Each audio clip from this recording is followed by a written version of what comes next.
大家好，我是小颖。今天花20块钱买了7个大鸡腿，我们来做一个非常简单又好吃的做法。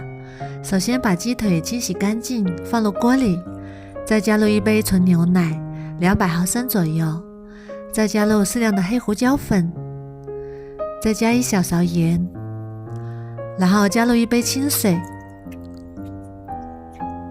大火烧开之后，转中小火煮20分钟，煮熟。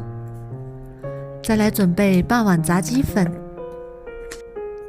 再加1勺盐、1勺辣椒粉、1勺胡椒粉，充分搅拌均匀，先放一旁备用。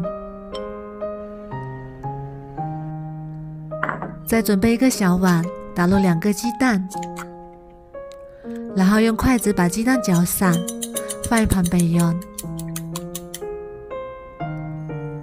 这时候我们的鸡腿也已经煮熟啦，再把它夹出来放凉，并且晾干水分，像这样表面没有水分就可以。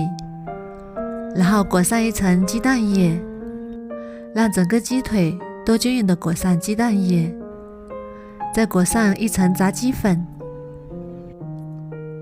多滚几圈，让整个鸡腿都裹上鸡粉，然后再用手拍一拍，把多余的粉拍掉。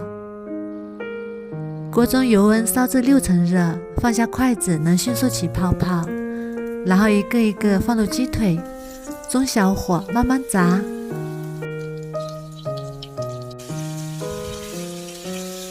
炸至一面金黄之后，再给它翻一面。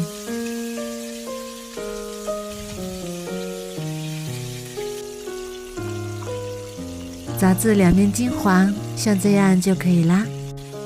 香喷喷的脆皮炸鸡腿就做好啦，然后把它控油捞出来，表皮非常的酥脆，有一点微辣，口感也是非常的丰富，吃起来是外酥里嫩，非常的好吃。